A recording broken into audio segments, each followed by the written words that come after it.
नमस्ते। तो चलिए हम स्टार्ट करते हैं स्फेरिकल मिरर्स।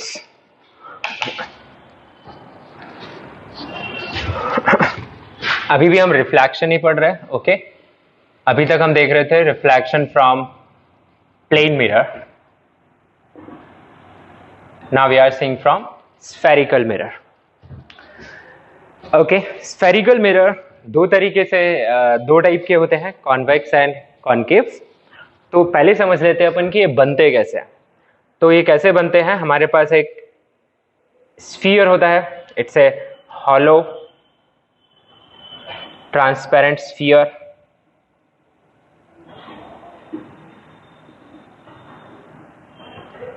ओके, और इसको अपन कट कर देते हैं कहीं से भी, स्लाइस कट कर दिया। सपोज मैंने यहां से कट कर दिया इसे दोनों साइड से, ठीक है। तो एक कटोरे के जैसा ये बाहर आ जाएगा, तो कुछ इस तरीके से हमें दिखने लगेगा।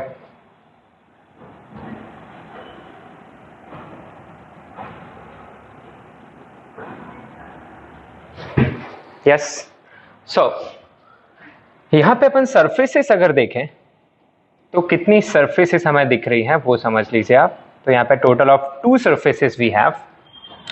एक ये जो आप देख पा रहे हैं, this one the curved surface outer side, ऐसे ही पीछे भी होगी, और एक है इसके अंदर। ओके, तो अगर हम इसे पॉलिश कर देते हैं बाहर से, ठीक है, तो शाइनिंग सरफेस कौन सी बनेगी? अंदर वाली। सो इसी से हम दो टाइप के मिरर्स बना सकते हैं, नेमली दिस। अब इसमें हम ये पूरा सर्कल नहीं दिखाते, बट ये सर्कल ही है, ठीक है। तो भले ही आपको ऐसे दिखाया जाए, तो अगर मैंने इसे इस साइड से कोटिंग कर दी, ठीक है, तो ये रफ हो गई, ये आपकी रिफ्लेक्टिंग साइड हो गई, स्मूथ साइड। और ये जो मिरर बन गया है इसे बोलते हैं अपन कॉनकेव मिरर, ठीक है। और यहीं पे अगर अपन अंदर की साइड से कोट कर दे, इसे अंदर की साइड से कोट कर दे, तो ये जो मिरर बनता है वो बनता है कॉन्वेक्स मिरर, ठीक है। अब इनसे रिलेटेड कुछ टर्म्स हैं, इनको अपन समझ लेते हैं। जैसे ये जो डायामीटर आप देख पा रहे हैं, from here this diameter of this circular face, this is called aperture. Okay, now this is called pole. Alright, जो सर्कुलर फेस है इसको ज्वाइन करने वाली ये जो लाइन बनेगी, ये लाइन कहलाती है आपकी principal axis. Okay, this is called principal axis, and the center of the sphere from where this mirror is cut, इस स्फीयर का ये जो सेंटर है, इसे अपन सी से ही रिप्रेजेंट करेंगे, ये सेंटर कहलाता है आपका centre of curvature. So this you call centre of curvature. So this is the naming you have to follow. So क्या क्या नेमिंग है आप वापस से समझ लें। What is center of curvature? It is the center of the sphere from where this mirror is cut. Pole is the outermost point on this surface. Then here this is the center of the circular face जिससे कि light enter करेगी। Okay, अगर कौन सा mirror रहा? Concave mirror. And this is diameter is also referred as the aperture. Okay, and these are the naming of concave, like concave and convex mirrors. तो ये आपका पोल हो गया, प्रिंसिपल एक्सिस, यह हो गया आपका centre of curvature. So these names similarly for this pole, principal axis, centre of curvature. Is that clear? तो एक बात आप यहाँ पे देख लीजिए, for concave mirror centre of curvature is lying on the incident side as well as the reflection side, क्योंकि इधर से ही लाइट आएगी और रिफ्लेक्ट भी इधर ही होगी। For convex mirror centre of curvature is lying on the back side of the mirror. अगर मैंने यहाँ पे कोई ऑब्जेक्ट्स रख दी तो उनकी कोई डायरेक्ट इमेज फॉर्म होने वाली नहीं है। तो centre of curvature is virtual point, यहाँ आप कोई ऑब्जेक्ट नहीं रख सकते if you want image in case of convex. Alright, बाकी आप डेफिनेशंस वगैरह लिखना चाहें तो लिख लेना, ठीक है। तो ये सारे टर्म्स हो गए। एक और टर्म होता है रेडियस ऑफ कर्वेचर, बहुत सिंपल है radius of curvature. Radius of the sphere, जैसे कि ये मिरर कट किया गया है, वही इसकी रेडियस ऑफ कर्वेचर कहलाती है। आप किस किस के बीच की दूरी रेडियस ऑफ कर्वेचर हो जाएगी आपके पास, from centre of curvature to pole, it will be radius of curvature. Not only this, you pick any point on the surface of this mirror, वो कितनी distance पे होगा, radius of curvature, as it is spherical mirror. Okay, well now let us talk about the normal. How will you draw the normal in this case? तो normal on curved surfaces हमेशा कैसे draw करेंगे आप? You will draw a tangent at the point of incidence, then you will take the normal at the point of incidence. So you may write it, how to draw normal. So draw tangent at the point of incidence and then draw the normal at that point. अब sphere का ये property है कि उसके surface के जो normal lines होंगी वो डेफिनेटली कहां से पास करती है, उसके सेंटर से, ठीक है। This is the property of sphere. So ये जो मिरर हम देख रहे हैं, चलो मैं फिलहाल कॉन्केव मिरर बनाया हूं, तो मुझे एक रे डायग्राम मैं आपको बना के दिखा रहा हूं। क्या लॉ ऑफ रिफ्लेक्शन बदल जाएंगे यहाँ पे? नहीं, वो अब भी वही रहेंगे, सेंटर ऑफ कर्वेचर। सपोज कोई भी लाइट इधर इंसिडेंट हो रही है at this particular point, so this is my point of incidence, I call it A. How to draw normal? तो आप सिंपली ए को किससे ज्वाइन कर दो, सेंटर ऑफ कर्वेचर से, क्योंकि स्फीयर का हर नॉर्मल सेंटर से पास करता है। सो join A with the centre of curvature and you will get this is the normal here, this is the normal at point A, and this angle will be your angle of incidence.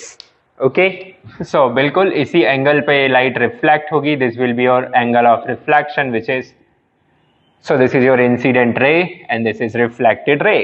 तो मैंने just एक रे diagram यहाँ पे आपको बना के दिखाया हुआ है, ठीक है, एंड मैं नॉर्मल ड्रॉ कर रहा हूं। At pole principal axis is the normal. ये बहुत छोटी छोटी बातें हैं, आप लोग जरूर लिख ले अगर बाद में भूल जाएं तो, ठीक है। That is principal axis is normal at pole. तो अगर कोई रे पोल के साथ थीटा, पोल पे इंसिडेंट होती है और प्रिंसिपल एक्सिस के साथ थीटा एंगल बनाती है, तो आफ्टर रिफ्लेक्शन वो उसी थीटा एंगल पे रहेगी, ठीक है, because principal axis is behaving like normal at pole. Alright, well चलिए एक छोटा सा क्वेश्चन सॉल्व करते हैं यहाँ पे अपन, और ये भी ऊपर लिख लें, laws of reflection are valid, ठीक है। लाइट के रिफ्लेक्शन में लॉज ऑफ रिफ्लेक्शन वैलिड होंगे ही, no matter how is the surface. Even irregular reflections में भी क्या वैलिड रहते हैं, laws of reflection. So question ये है, find angle of incidence, find angle of incidence of a ray parallel to principal axis, parallel to principal axis, which passes from pole, passes from pole after first reflection, after first reflection। अब भाई पोल पे अगर पास करेगी तो एक बार वापस से reflect हो जाएगी वो, है ना, पर मैं पूछ रहा हूं कि पहले रिफ्लेक्शन के बाद ही बता दीजिए। तो और जो आपकी इंसिडेंट रे है वो पैरेलल टू प्रिंसिपल एक्सिस भी दी हुई है ना। तो here is my pole, principal axis, so I am considering concave, convex से भी सोचा जा सकता है। सो मैंने यहाँ पे एक पैरेलल रे कंसीडर कर ली, पैरेलल टू प्रिंसिपल एक्सिस, ठीक है, such that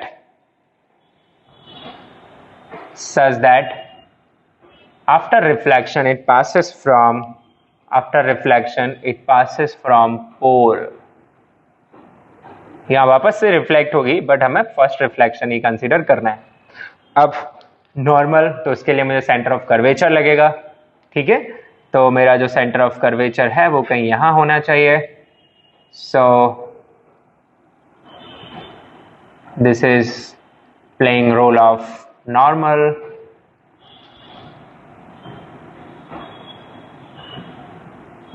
okay, so this is normal.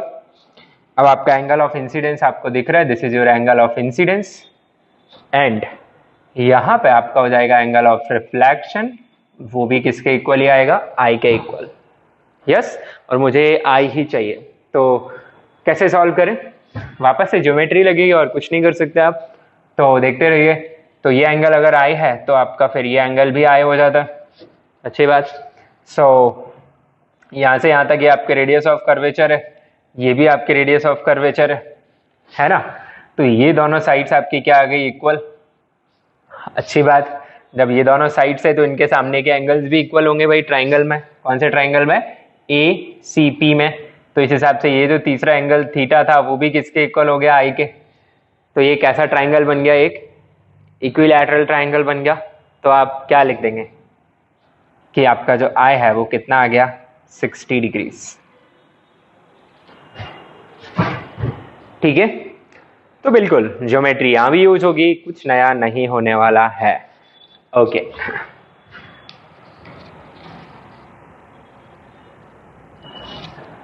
चलिए अगला क्वेश्चन मुझे करके बताइए, लिखिए। ए रे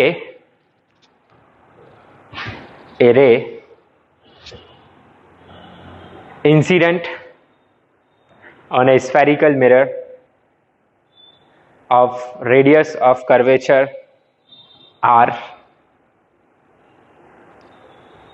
parallel to principal axis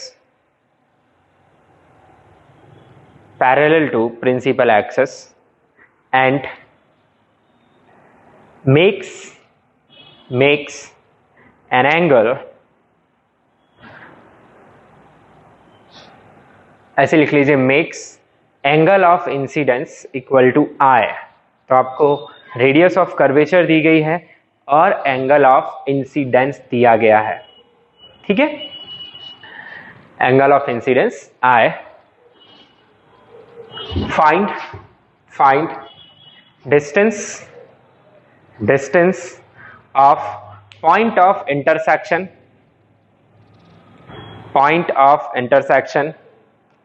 of reflected ray with principal axis from center of curvature,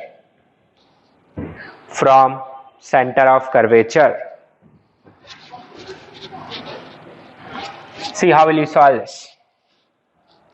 So here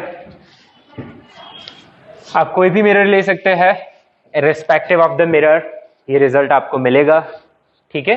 तो आप बिल्कुल एज ए होमवर्क आप दूसरे मिरर को लेके ट्राई कर सकते हैं। चलो मैं कर रहा हूं फिलहाल कॉनकेव मिरर के लिए। सो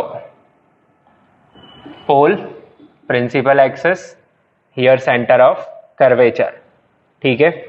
एक रे है जो इंसिडेंट हो रही है और एंगल ऑफ इंसिडेंस कितना बना रहा है, आई। सो नॉर्मल बना देते हैं अपन। तो ये हो गया आपका angle of incidence. After reflection ये इसी एंगल पे रिफ्लेक्ट होगी, हाँ जी, तो ये इसी एंगल पे रिफ्लेक्ट होगी और ये आफ्टर रिफ्लेक्शन यहां से पास करती है इस point, angle of point of incidence हो गया आपका ये ए, और मान लीजिए दिस पॉइंट इज बी। तो मैं पूछ रहा हूं आपसे कि क्या फाइंड करिए आप, सी बी फाइंड करिए। This is my question, C B in terms of R, ठीक है। चलो भाई ट्राई करते हैं ज्योमेट्री से। तो ये एंगल ऑफ इंसिडेंस, तो ये एंगल ऑफ रिफ्लेक्शन, ये भी आई के इक्वल, नॉर्मल आप लोग समझ ही गए होंगे अब तक। अब ये जो डिस्टेंस सी ए दिख रही है ये अपनी आर के इक्वल होगी, radius of curvature, this distance C A. Let us draw a perpendicular on this,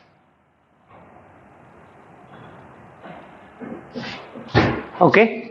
मैंने इस पर एक परपेंडिकुलर ड्रॉ किया। बिफोर दैट एक और बात समझ लें आप कि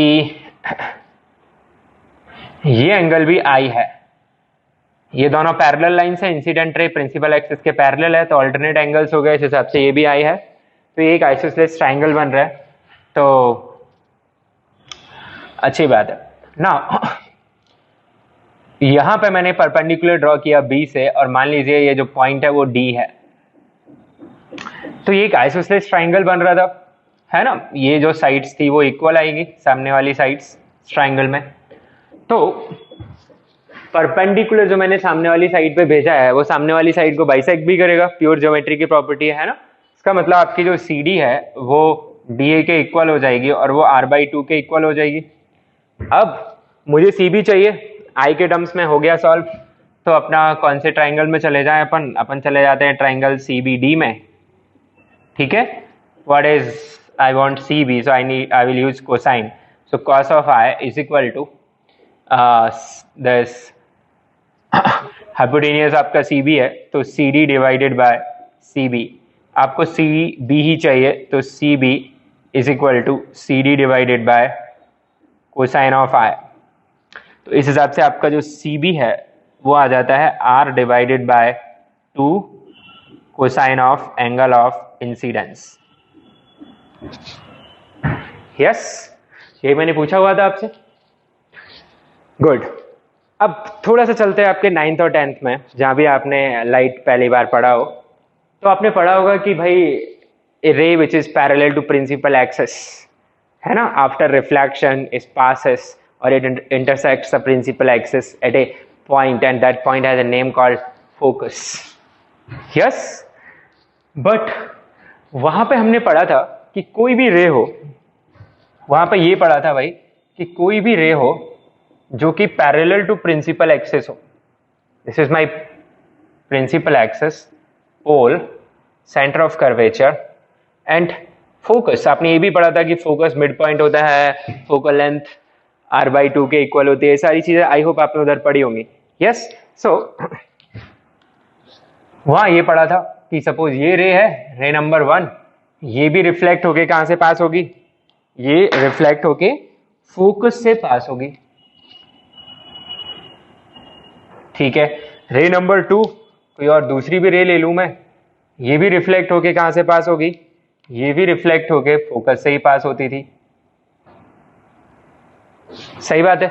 और भी रे अपन ले सकता है जो हमने पढ़ी थी, सपोज ये भी आफ्टर रिफ्लेक्शन फोकस से ही पास होगी। बट एक चीज यहां पे देख लीजिए आप, let's talk about their angles of incidence. तो जो फर्स्ट रे है वो कुछ इतना एंगल ऑफ इंसिडेंस बनाती है। दिस इज माय रे 1, टेक इट रे 1 2 3, एंड दिस इज योर रे reflected ray 1 2 3. So let us talk about these angles. Here angle of incidence is I1, so angle of reflection will be I1. Here this will be the normal. You can check by yourself कि भाई इनके angle of incidence तो अलग अलग आ गए, इसकी अपन बाद में बात करेंगे। इसका एंगल ऑफ इंसिडेंस आ गया I2, ठीक है। तीसरी रे का एंगल ऑफ इंसिडेंस, तीसरी रे का एंगल ऑफ इंसिडेंस आ गया I3, दिस स्मॉल एंगल, ठीक है, इसे नीचे लिख दे रहा हूं मैं I3। वेल, सो रे 1, रे 2, रे 3 ये तीनों अलग अलग एंगल पे इंसिडेंट हो रही हैं। यस, प्योर मैथमेटिकल कैलकुलेशन दिखाती है कि सेंटर ऑफ कर्वेचर से वो किसी पॉइंट बी पे इंटरसेक्ट करेगी रिफ्लेक्शन के बाद, और जो डिस्टेंस है वो किसके इक्वल आ रही है, r divided by 2 cos i, means distance, this distance is depending on the angle of incidence. सही बात, यहां पर ने कोई करप्शन नहीं किया है। तो फिर ये क्या था और ये क्यों पढ़ा था हमने, ठीक है। तो क्या फोकस सच में एग्जिस्ट करता है या फिर ये एक अप्रोक्सीमेशन है? So the reality is focus is an approximation under a category called paraxial rays. See, अगर मैं इस रे को कंसीडर करूं, द थर्ड रे which is very very close to the pole, or you say angle of incidence is tending to zero, very small. Suppose आप एक और रे यहाँ पे कंसीडर कर लें which is again closer to the pole, उसका एंगल ऑफ इंसिडेंस और भी कम हो जाएगा. यस, सो हम देख सकते हैं कि if I is tending to zero, when I will tend to zero, आप खुद ही देख सकते हैं जैसे जैसे मेरा पॉइंट ऑफ इंसिडेंस किसकी तरफ आ रहा है, पोल की तरफ, तो एंगल ऑफ इंसिडेंस क्या होता जा रहा है, जीरो की तरफ टेंड कर रहा है. मतलब क्या हुआ, that is rays incident near to the pole. इन रेस को बोलते हैं अपन ऑप्टिक्स की भाषा में paraxial rays, and this is an approximation. आगे हम ये अप्रोक्सीमेशन लेके चलेंगे कि हम जो थ्योरी डिस्कस कर रहे हैं वो किन रेस के लिए डिस्कस करेंगे, paraxial rays. Okay, so in that case my CB will approach, या CB अप्रोक्सीमेटली कितनी रखी जा सकती है, r/2 cos 0, यानी कि कितनी रखी जा सकती है, r/2. और यही फिर हमारा जो B पॉइंट है, point B is called focus, and this CB is called focal length, which we represent by small f. Focus by capital F, focal length by small f. Well, so if I give you a mirror, अपन जो experiment conduct करते हैं, मैं आपको एक spherical mirror देता हूं, नेमली concave, उस पर अपन पैरेलल रेज सेंड करते हैं, तो क्या वो सारी पैरेलल रेज आफ्टर रिफ्लेक्शन एक सिंगल पॉइंट पे मीट करेगी? Answer is big no. Okay, yes, but if I take a mirror of very small aperture, if I decrease the aperture, मान लो मिरर इतना छोटा ही होता, बस ये होता ही नहीं ऊपर का हिस्सा, इतना सा ही मिरर होता, तो कुछ भी करके आप अगर रिफ्लेक्शन चाहते हैं तो आपको जो रेज है वो नियर पोल ही इंसिडेंट करानी पड़ती. सही बात है. तो for small aperture mirror automatically क्या हो जाता है, कौन सा प्रिंसिपल फॉलो होने लगता है, this principle of paraxial rays. तो पैरेक्सियल रे, या फिर यहां पे अपन एक और कंडीशन डाल सकते हैं, और small aperture mirror, small aperture mirror. तो अगर मिरर की अपर्चर स्मॉल है तो ऑटोमेटिकली इंसिडेंट रेज कैसी होंगी, पैरेक्सियल होंगी. तो क्या रिफ्लेक्शन के बाद सारे रेज एक ही पॉइंट पे इंटरसेक्ट करेंगे? हाँ जी, अगर पैरेक्सियल है तो करेंगे वो, और वो किस दूरी पे इंटरसेक्ट करेंगे, r/2 from the centre of curvature. तो फिर पोल से भी कितनी दूरी हो जाएगी उसकी, r/2 ओनली, बिकॉज CP जो डिस्टेंस है वो कितनी है, r. I hope you are understanding this. So after noting this down, write the definition of focus. ये पैरेक्सियल वाली परेशानी पैराबोलिक मिरर्स में नहीं होती, ठीक है, पैराबोलिक रिफ्लेक्टर्स, हालांकि हमारे सिलेबस में नहीं है इसलिए हम बात नहीं करेंगे, ठीक है. बट अब मैथमेटिक्स में जो लोग मैथमेटिक्स में आप लोग पढ़ते हैं पैराबोला, आपने वहां पे एक टर्म भी सुना होगा, focus of parabola. So what is that focus? Basically when you send parallel line, जो रिफ्लेक्शन ऑफ पैराबोला भी आपने पढ़ा होगा शायद, reflection property of parabola mathematics में, है ना. तो वो आप समझ लेंगे वहां पे कि पैराबोला कुछ ऐसी ज्योमेट्री होती है कि अगर उसकी जो प्रिंसिपल एक्सिस है उसके पैरेलल अगर मैंने लाइट को सेंड किया तो उसकी सरफेस से रिफ्लेक्ट होके वो irrespective of angle of incidence कहां से पास करती है, फोकस से. पर स्फेरिकल मिरर्स इसे फॉलो नहीं करते. ओके, इसलिए जो रिफ्लेक्टर्स होते हैं ऑटोमोबाइल्स में, you know, light follows principle of reversibility. तो अगर मैंने यहां एक बल्ब रख दिया, उस बल्ब से ढेर सारी रे इंसिडेंट होंगी, मतलब लाल वाली रेस कौन सी रेस बन जाएंगी, इंसिडेंट रेस. तो नीली वाली रेस कैसी हो जाएंगी, रिफ्लेक्टेड रेस. समझ में आ रही है बात. तो ऑटोमोबाइल्स की जो हेडलाइट्स होती है उनमें जो बल्ब लगा होता है, वो बल्ब अगर आप बाहर निकाल रहे हैं तो वो बल्ब ज्यादा कुछ इंटेंसिटी का नहीं होता, ठीक है. आप रूम में लगाएंगे ठीक ठाक लाइट प्रोड्यूस करता है, पर इतनी भी नहीं जैसा कि आप हेडलाइट आंखों के सामने जब आती है तो एकदम अपन को कुछ दिखना ही बंद हो जाता है. वो क्यों होता है, क्योंकि जो पीछे जो रिफ्लेक्टर लगा हुआ है उसके फोकस पे लगा होता है बल्ब. तो बल्ब से जो लाइट इंसिडेंट हो रही है वो यहां से फिर क्या निकलती है, पैरेलल बीम. Okay, well. तो चलिए फोकस की डेफिनेशन लिख लेते हैं अपन. Focus also called principal focus.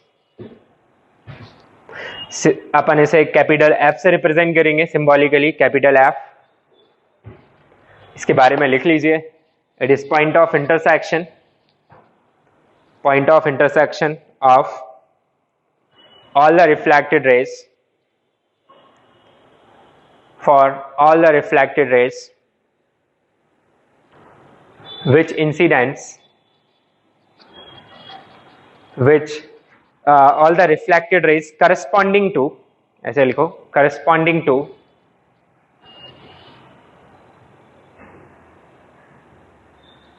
incident rays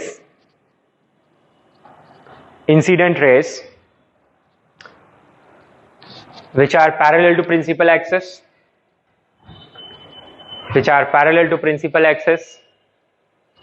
and incidents near pole,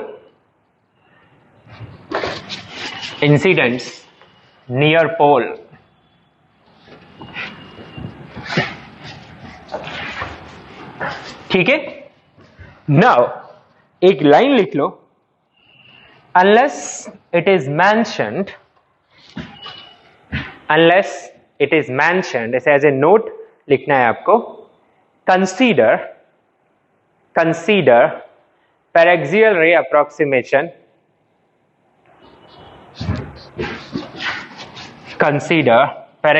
approximation, in given situations.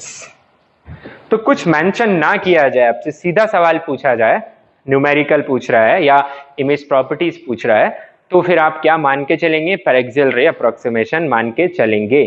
पर कोई एसेंशियल रीजन आ गया या फिर ऑप्शंस में ही उसने ये मेंशन कर रखा है कि हर पैरेलल रे फोकस से ही पास करती है या फिर कुछ ऐसी रेज भी है जो नहीं पास करती, then you have to think originally. Okay, तो आगे हमारा जो पूरा चैप्टर चलेगा वो किस पे चलेगा? Paraxial approximation. या ये मान लो कि हमारे सारे के सारे मिरर्स कैसे रहेंगे? Small aperture. ऐसी कोई परेशानी किसके साथ नहीं थी?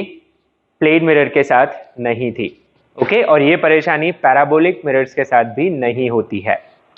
ओके, सो फोकल लेंथ भी लिख लो भाई. फोकल लेंथ क्या होती है? तो distance between focus and pole, ये कहलाती है आपकी फोकल लेंथ. अब ये है आपका concave mirror. This is concave mirror. Okay, and here you have convex mirror. समझते हैं इनके लिए अपन कि कौन सा पॉइंट वर्चुअल होगा, कौन सा रियल होगा. Principal axis, pole,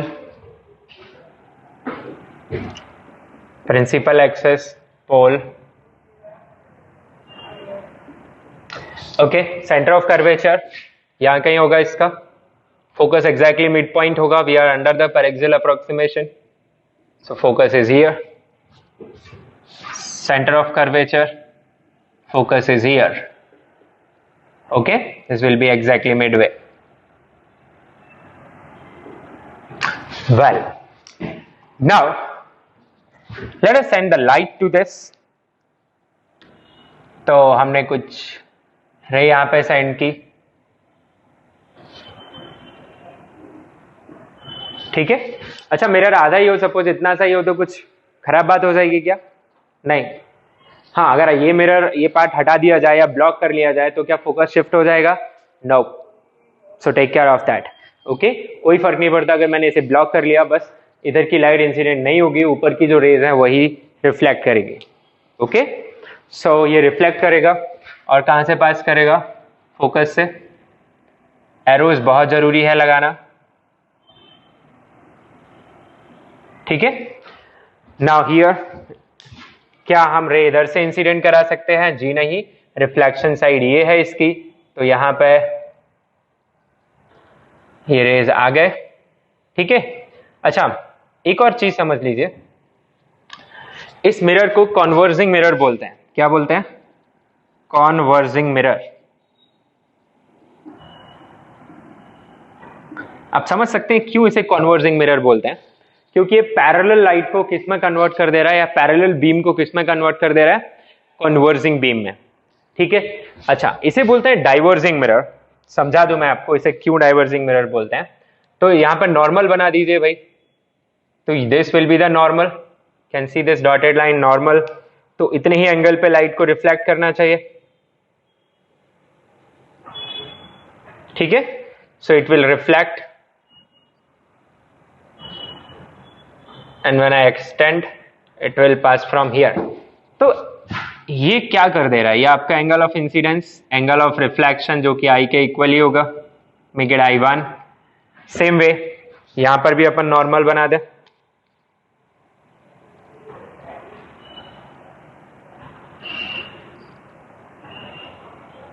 this is the normal. और आफ्टर रिफ्लेक्शन ये भी आपको कहां से आती जाती हुई दिखेगी, फोकस से।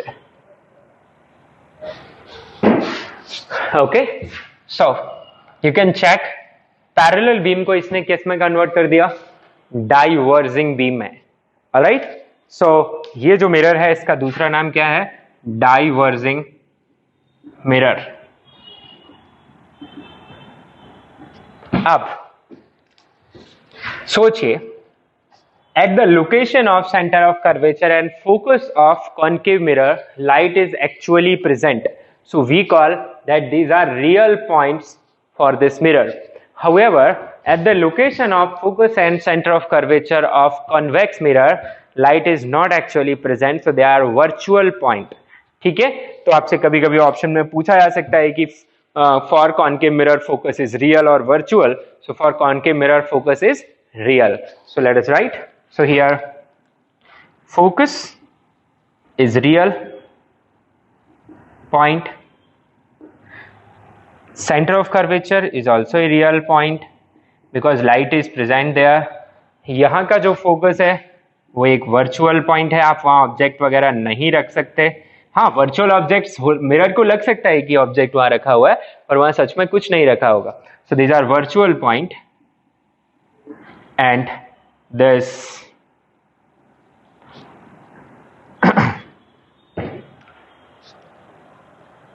सेंटर ऑफ कर्वेचर भी इसका कैसा पॉइंट है, वर्चुअल पॉइंट।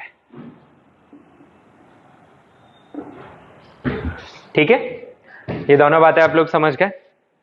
ऑलराइट, तो ये वाला जो पूरा का पूरा स्पेस है, अगर आपने ऑब्जेक्ट इधर रखा हुआ है तो वो रियल ऑब्जेक्ट होगा, अगर इमेज इधर ही बन जा रहा है तो वो रियल इमेज होगा। यानी जो इंसिडेंट साइड और रिफ्लेक्टिंग साइड है, उधर अगर ऑब्जेक्ट प्लेस्ड है, उधर अगर इमेज बन रही है तो वो रियल होगी, और अगर पीछे बन रही है तो वो वर्चुअल होगी। सेम कन्वेंशंस इधर भी फॉलो होंगे for real and virtual.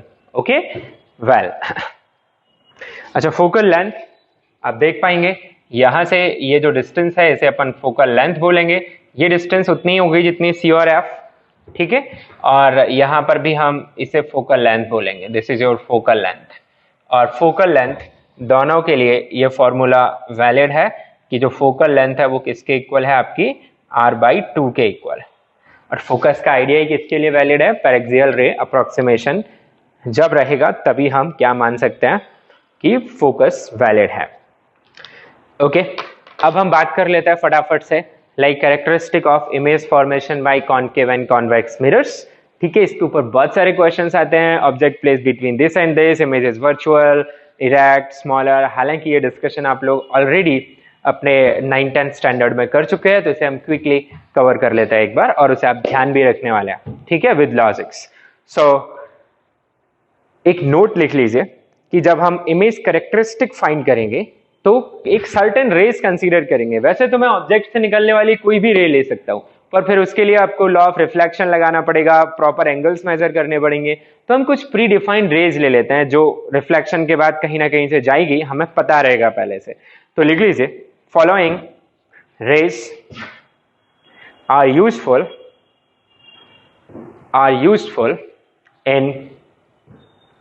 in locating image by ray diagram।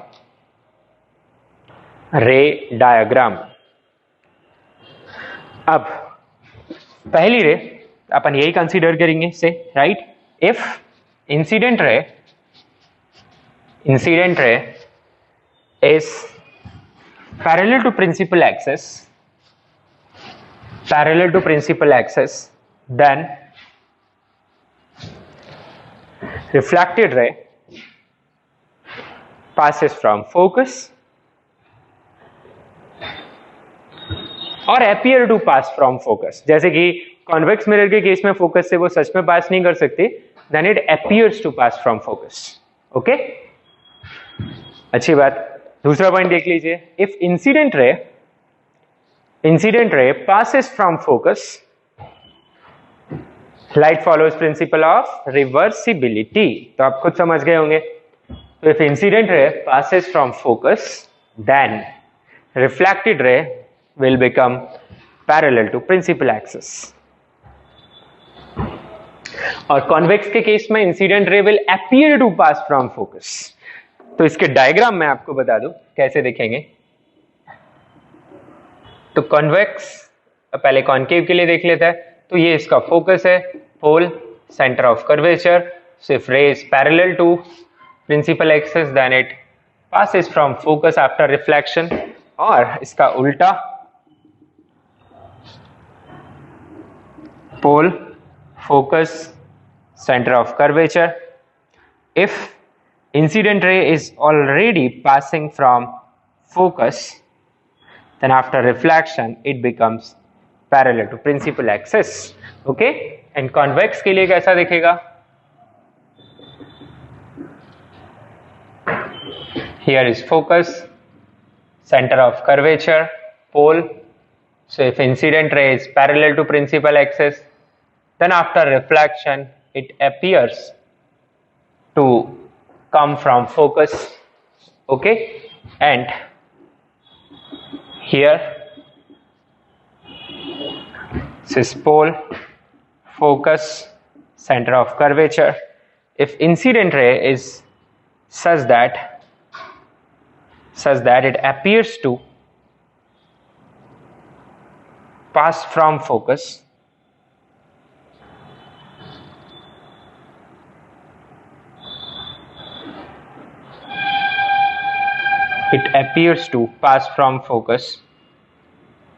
then after reflection it will go parallel to principal axis.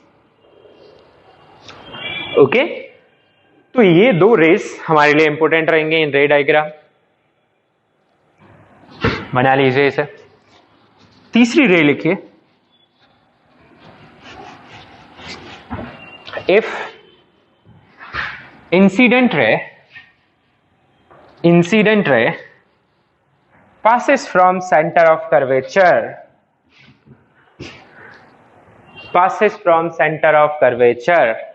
and convex में क्या हो जाएगा? appears to pass from center of curvature. then सोचो क्या होगा?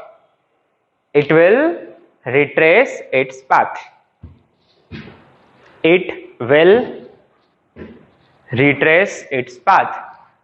बड़े आराम से बता सकते हो भाई. हर नॉर्मल कहां से पास करता है? सेंटर ऑफ कर्वेचर से. तो अगर आपकी इंसिडेंस रे सेंटर ऑफ कर्वेचर से पास कर गई तो इसका एंगल ऑफ इंसिडेंस कितना हो जाएगा? 0. मतलब कैसा इंसिडेंस हो गया? ये नॉर्मल इंसिडेंस. एंड न्यूमेरिकल्स में ये बहुत इंपॉर्टेंट रोल प्ले करता है. देयर आर मेनी सिचुएशंस जहां पे हमें रे को उसी रास्ते से वापस लाना होता है. मतलब आप कहां से इंसिडेंस रे पास करवाओ? सेंटर ऑफ कर्वेचर से. So highlight it very well. If incident ray passes from center of curvature, then reflected ray retraces the path of incident ray. It is also called normal incidence case. ठीक है. अच्छा, अब एक तीसरी रे है जो बहुत कम यूज करेंगे अपन, पर हाँ लिख लेते हैं कि if a ray incident at pole at an angle theta with principal axis,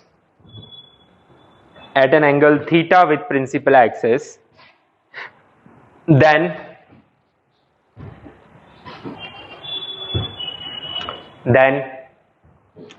it reflects at the same angle theta with principal axis. तो पॉइंट नंबर 2 की ड्राइंग कुछ इस तरीके से दिखने वाली है आपको। ये आपका सेंटर ऑफ कर्वेचर, ये फोकस। तो अगर incident ray itself is passing from center of curvature, then after reflection it will retrace. It is normal incidence here. Okay, so it will retrace its path. Reflected ray will also pass from center of curvature.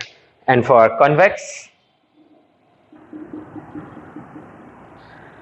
you can understand, here is center of curvature. Suppose there is some ray which is incidenting like this. Okay, कि वो कहाँ जाती हुई दिख रही है आपको, centre of curvature पे, तो रिफ्लेक्ट कैसे होगी, it will come back on the same path. Alright, अब अगला पॉइंट, इसका डायग्राम भी बना लीजिए। तो उसमें मैंने बोला कि अगर इंसिडेंट पोल पे हो रहा है, ठीक है, at certain angle theta with principal axis, then after reflection वो भी कितने एंगल पर ही होगा, theta, because principal axis here will be behaving like normal. And दूसरे मिरर के लिए भी समझ लीजिए, कॉन्वेक्स, इनकी कॉन्वर्जिंग डाइवर्जिंग कैरेक्टरिस्टिक्स भी याद रखिए। Pole, centre of curvature, this is diverging. Okay, suppose there is a ray which incident at an angle theta, then it will reflect at the same angle theta. So these are the rays which we will use in tracing or finding characteristic of image in these mirrors. Well, एक काम की बात लिख लें कि focal length, page के ऊपर लिख लें इस बात को, focal length of spherical mirrors does not depend on medium in which they are placed, because it is simply r/2, medium का कोई रोल नहीं है। Focal length of mirrors, namely convex concave, does not depend on the medium in which they are placed. ठीक है भाई, अब one by one let us understand the ray diagram for different cases. So heading बना लीजिए, image formation by converging mirror। कौन सा है converging mirror? Concave। image formation by converging mirror, that is concave।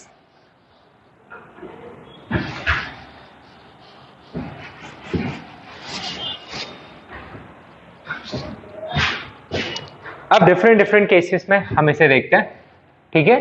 So as a case 1, object is far away from mirror,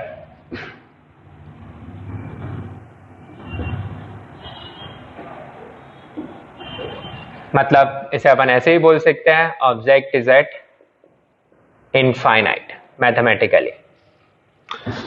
जैसे कि हम अर्थ पे कोई भी स्फेरिकल, अच्छा आपको स्फेरिकल मिरर कहीं ढूंढना है तो एक तो आपके ऑटोमोबाइल के जो साइड मिरर्स होते हैं वो कॉन्वेक्स मिरर होते हैं, ठीक है, या फिर आपके घर पे बढ़िया नई चम्मच है तो आप उससे दोनों ही मिरर की फील ले सकते हैं, कॉनकेव की भी और कॉन्वेक्स की भी, स्क्रैचेस नहीं होने चाहिए।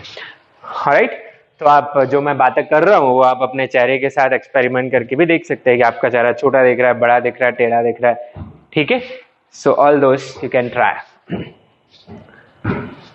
वेल, सो अब ये सिंपल सी बात है कि अगर कोई चीज बहुत दूर है तो उससे आने वाली जो रेज है वो कैसी दिखती है हमें, पैरेलल, ठीक है।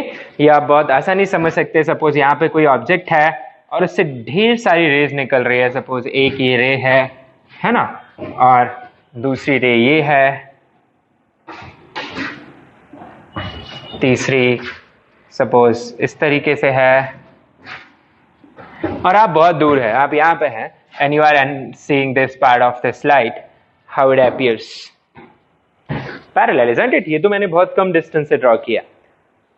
तो सन से आने वाली जो लाइट है हमारे पास वो ऑलमोस्ट हमें कैसी दिखेगी, मिरर के रिस्पेक्ट में कैसी होगी, parallel beam of light. Okay, so इसका मतलब इंसिडेंट रे क्या हो गई आपकी, पैरेलल टू प्रिंसिपल एक्सिस। तो आपका जो इमेज है वो कहां बनेगा, फोकस पे। तो कॉनकेव के लिए हम देख रहे हैं फर्स्ट केस, रे डायग्राम समझ लीजिए। तो एक तो सिंपल, अगर रेज इनफाइनाइट से आ रही है और पैरेलल टू प्रिंसिपल एक्सिस भी है, देखिए ये रे पैरेलल तो होंगी पर प्रिंसिपल एक्सिस के भी पैरेलल होंगी, ये डिपेंड करेगा कि हमारा मिरर कैसे रखा है हमने। ठीक है, फिलहाल मैंने पैरेलल टू प्रिंसिपल एक्सिस भी ले लिया, ये आपका फोकस हो गया, ये centre of curvature. So after reflection they will meet at focus. ठीक है, तो इमेज कैरेक्टरिस्टिक मैं यहां पे लिख रहा हूं कि इमेज की क्या क्या कैरेक्टरिस्टिक है। जैसे कि पहली कैरेक्टरिस्टिक है कि इमेज रियल है, रिफ्लेक्टेड रेज एक्चुअली इंटरसेक्ट कर रही है मिरर के सामने, है ना, तो रियल इमेज है। दूसरी हाईली डिमिनिस्ड है। हाईली डिमिनिस्ड का मतलब होता है बहुत बहुत छोटी ऑब्जेक्ट के रिस्पेक्ट में, हाईली डिमिनिस्ड, या फिर आप लिख सकते हैं very very small as compare to object. Okay, तीसरी, अब ये तो आप यहां नहीं देख पाएंगे पर मैं आपको बता दूं कि ये इमेज है आपकी इनवर्टेड। ठीक है, अभी आप तो आपको डॉट दिख रहा है तो समझ में नहीं आ रहा है कि इन्वर्टेड है कि नहीं। अभी मैं आपको थोड़ा सा बड़ा करके दिखाता हूं तो फील आ जाएगी कि ये इन्वर्टेड है। और क्या कैरेक्टरिस्टिक लिख सकते हैं अपन कि लोकेशन, डेफिनेटली लोकेशन नहीं लिखा मैंने, तो एक काम करिए, इसके पॉइंट्स 2, 3, 4 और पहला ही पॉइंट बना लीजिए लोकेशन। और कहां बन रही है ये image, at focus, in focal plane. I explained to you what is the meaning of focal plane. So this is called focal plane.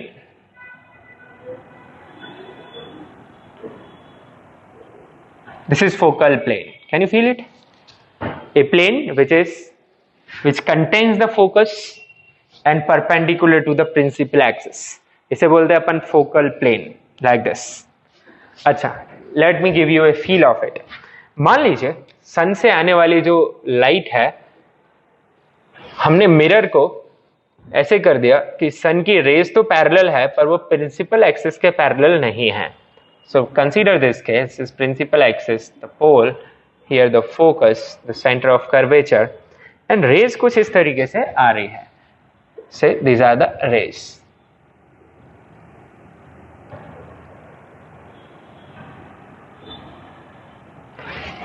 Okay, consider these two rays. So what will happen? They will reflect according to the law of reflection. ठीक है, मैं ज्यादा diagram खराब तो नहीं करना चाह रहा पर चलो let to give you a feel, तो अपन नॉर्मल बना देते हैं। अरे यार,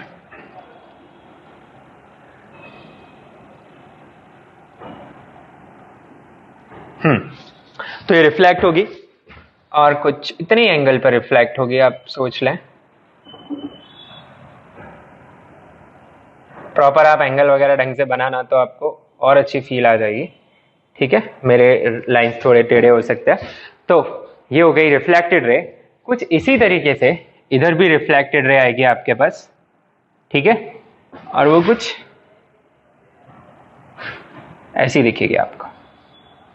ठीक है, आप चेक कर लेंगे, एंगल वगैरह बराबर मिलेगा। मैंने एंड रिजल्ट मीट करने के हिसाब से ड्रॉ कर दिया, बट यू कैन अंडरस्टैंड। तो आपको एक इस तरीके का इमेज मिल रहा है। ठीक है, और आपकी जो ऑब्जेक्ट रही होगी वो कुछ इस तरीके से रही होगी, वेरी लार्ज ऑब्जेक्ट। ओके, सो अब ये मत सोचना यार मैंने इधर ड्रॉ कर दिया, ये बहुत दूर है, बहुत दूर है। ये जो डिस्टेंस है वो इनफाइनाइट है, बस दिखाने के लिए इधर दिखा दिया मैंने।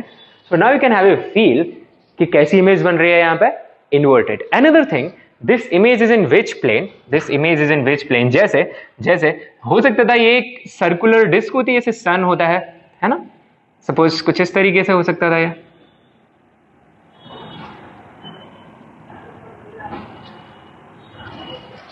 है ना। तो इसकी इमेज फिर किस तरीके से बनती, ये सपोज इसका टॉप पॉइंट ए है, बॉटम पॉइंट बी है, तो आप देख पा रहे हैं कि यहाँ पे जो इमेज बनती है इसकी वो कुछ इस तरीके से बनती है।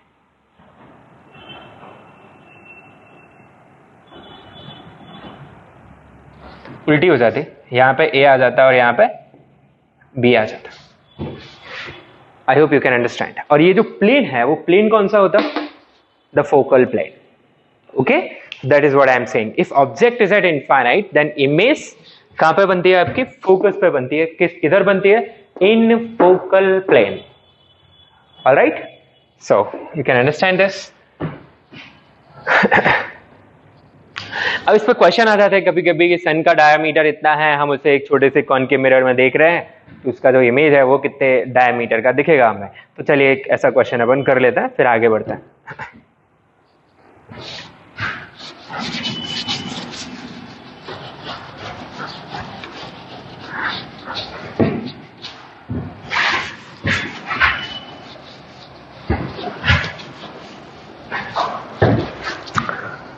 So here's the question, ठीक है। So लिख लीजिए, diameter of the sun is capital D. Find diameter of its image in a concave mirror of focal length f। तो एक कॉन्केव मिरर है जिसकी फोकल लेंथ f है, उसमें मैं सन को देख रहा हूं, हालांकि ये नहीं देखना है आपको, आंखें खराब हो सकती है। सो उसका डायामीटर कितना होगा, लेट अस सी। तो करने का तरीका कुछ बहुत टफ नहीं है, इजी सा ही है, आप समझ जाएंगे। अपन लॉज ऑफ रिफ्लेक्शन का यूज करेंगे। सो हियर इज द पोल। अपन इतना जरूर सीख गए अभी कैरेक्टरिस्टिक से कि इमेज बनेगी कहां पे, फोकल प्लेन में, ठीक है, दैट इज इंपॉर्टेंट फैक्ट।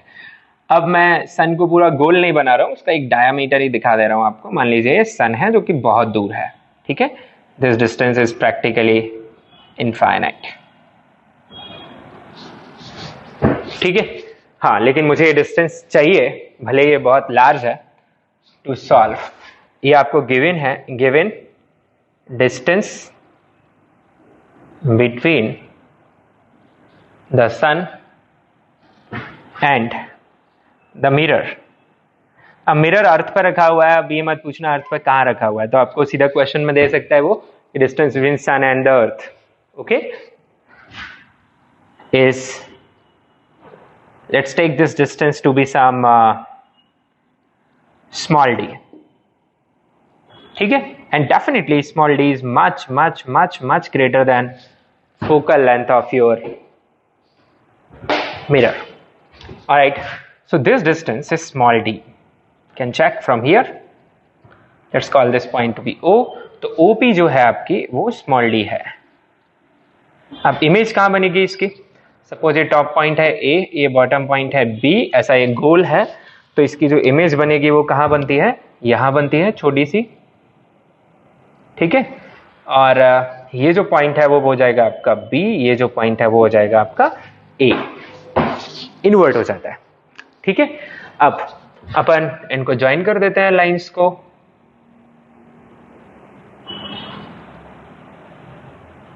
अब ये बताओ ये लाइन ऐसी क्यों आएगी, कोई लॉजिक सोच पाएंगे?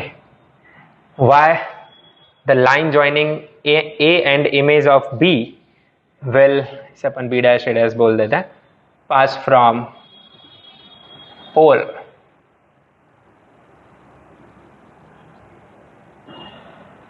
सोचो क्यों? इसे एक इंसिडेंट रही मान लो जो कि पॉइंट ए से जा रही है ना, पोल पे इंसिडेंट हो रही है, उतने एंगल पे रिफ्लेक्ट होगी, डेफिनेटली कहां से पास होनी चाहिए, इमेज ऑफ ए से। अरे इमेज किस पे लाई करती है, रिफ्लेक्टेड रे पे, सही बात है। तो this becomes the incident ray which is coming from A, must pass from A dash. Same way इसका उल्टा एरो लगा दो, आप उल्टा एरो लगा दो अभी, तो क्या हो जाएगा, incident ray going from B must pass from image of B after reflection.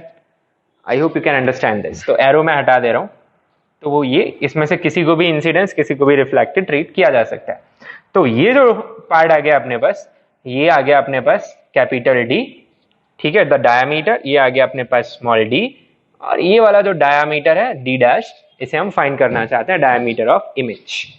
Alright, ये जो डिस्टेंस है ये आपका फोकस है, ये डिस्टेंस आपके पास फोकल लेंथ के इक्वल है। तो ये जो ट्राइंगल देख रहे हैं अपन कौन कौन से, A dash B dash P and A B P are similar, because these angles तो आपको पता ही है, ठीक है। तो एक एंगल कॉमन है 90 डिग्री वगैरह, ये सब आप समझ पा रहे हैं। So due to that I can write capital D divided by small D, capital D dash divided by small f. So D dash comes out to be f by d into capital D. अब आप खुद भी सोच सकते हैं कि भाई capital D बहुत ही बड़ा है ना स्मॉल f से, तो जो जो स्मॉल d है, the distance is very greater, this number will be almost tending towards 0, but एक सन का डायमीटर भी कोई बहुत कम नहीं है, तो you will have some centimetres of diameter in this. Okay, तो इसे आप ऐसे फॉर्मूला भी याद रख सकते हैं इस टाइप के क्वेश्चंस में, या फिर इसे एक क्वेश्चन के जैसे भी ट्रीट किया जा सकता है। ऑलराइट, चलिए आगे बढ़ते हैं एंड सेकंड केस की बात करते हैं। Object place in between somewhere infinite and centre of curvature, ठीक है, लिख लीजिए case 2।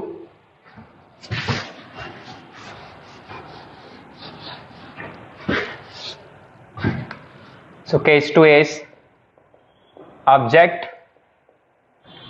placed between infinite and center of curvature, इसे अपन beyond center of curvature भी बोलते हैं, क्योंकि हमारा जो ओरिजिन है या हम जहां से डिस्टेंसेस लेते हैं वो पोल है, ठीक है। सो ऐसे केस में क्या होगा ये भी समझ लो आप। सो कॉनकेव मिरर, ये मेरे लिए pole, principal axis, focus, centre of curvature. आप जितना ये ध्यान रखेंगे कि आपका CF और FP इक्वल है, उतना डायग्राम लॉजिकल बनेगा, ठीक है। तो थोड़ा सा आप ध्यान रख सकते हैं इस बात का कि इसका जो मिड पॉइंट है वही लिया जाए, यही आएगा लगभग, है ना।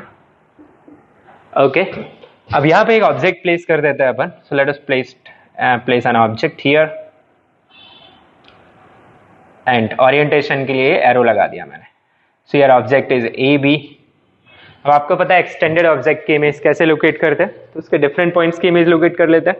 पहले एक ही कर लेते हैं, ठीक है, चलो एक ही करते हैं। तो एक रे मैंने मान ली which is passing from centre of curvature, चलेगा। So let us take a ray which is passing from centre of curvature. अब उसके लिए मुझे मिरर का साइज बढ़ाना पड़ेगा, तो चलो बढ़ा लेते हैं।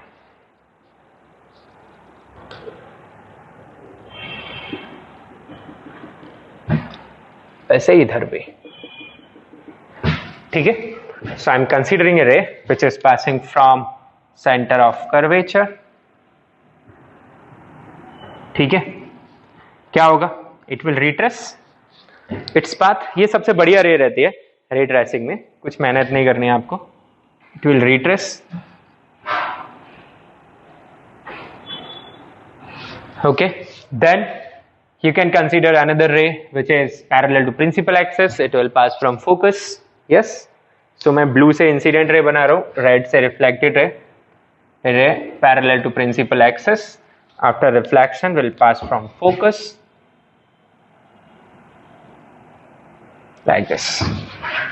Alright, so somewhere here it intersects. अब देखो कौन कौन इंटरसेक्ट कर रहा है, लाल लाल का इंटरसेक्शन ढूंढना है, नीला और लाल का नहीं, वो तो इलॉजिकल हो जाएगा। यानी इंसिडेंट रे और रिफ्लेक्टेड रे का इंटरसेक्शन तो कुछ नहीं कहलाता ना।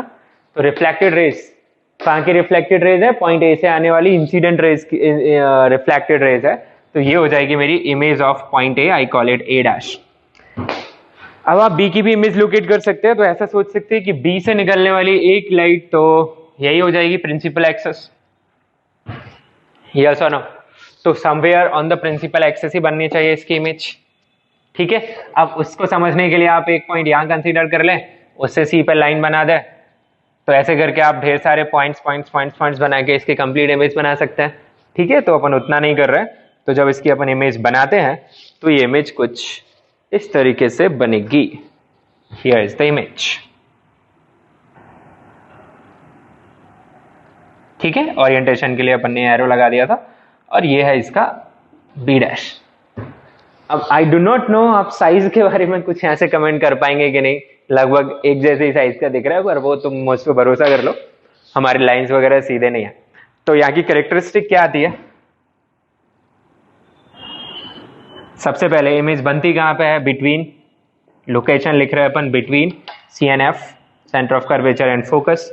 दूसरी बात, इसका जो साइज है मैं आपको समझा दे रहा हूं कि साइज छोटा ही होगा, ठीक है,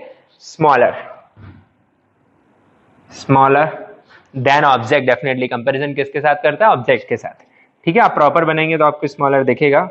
तीसरा, आपका ये इन्वर्टेड है, और भाई डेफिनेटली एक रियल इमेज है। और जितनी भी ऑब्जेक्ट्स मैं कंसीडर कर रहा हूं यहाँ पे, वो सब के सब कैसे ऑब्जेक्ट्स हैं, रियल ऑब्जेक्ट, क्योंकि मैं एक्चुअली प्लेस कर रहा हूं ना in front of mirror.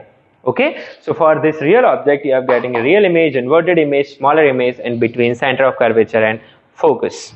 Well, let's take the third case, at center of curvature, object at center of curvature. So how that will look like, see,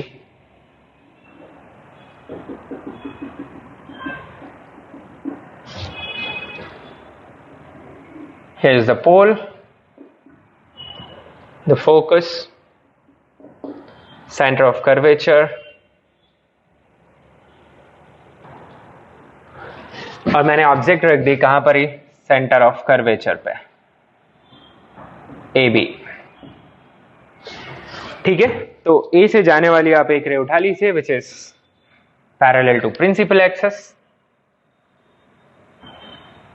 alright, so after reflection it will pass from focus,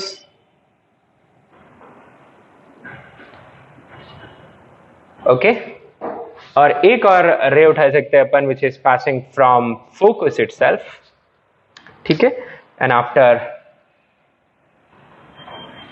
reflection it will pass from, I mean it will become parallel to principal axis, something like this, okay। थोड़ा corruption कर लूंगा मैं, क्योंकि मेरी lines एकदम सीधी सीधी नहीं है, so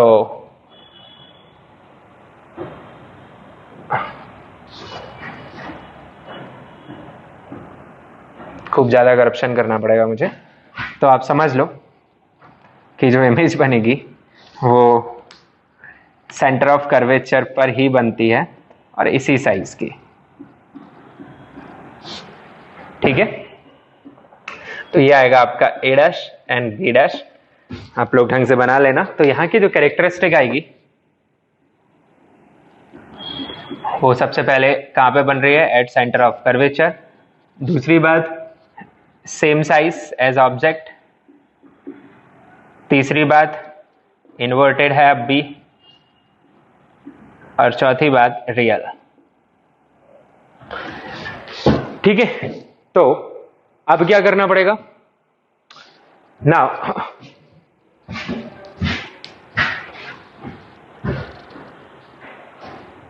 कहां पे आएगी आपके ऑब्जेक्ट नेक्स्ट केस में, between centre of curvature and focus, ठीक है। और फिर कहां पे लोगे आप, focus, then focus and pole. तो तीन केस और है, हम ध्यान से सुनो, आपको खुद से करना है। कौन कौन से, between C and F, at F and F and P. और यही डायग्राम बना के आपको यही पॉइंट्स कंक्लूड करना है कि इमेज की लोकेशन क्या है, इमेज का साइज क्या है कंपेयर टू ऑब्जेक्ट, वो सीधी है, ओरिएंटेशन ऑब्जेक्ट के रिलेटिव उल्टा है या सीधा है, उल्टा हुआ तो इन्वर्टेड, सीधा हुआ तो इरेक्ट, एंड वो रियल है या फिर वर्चुअल है। So do this as homework in this case, okay. So thank you.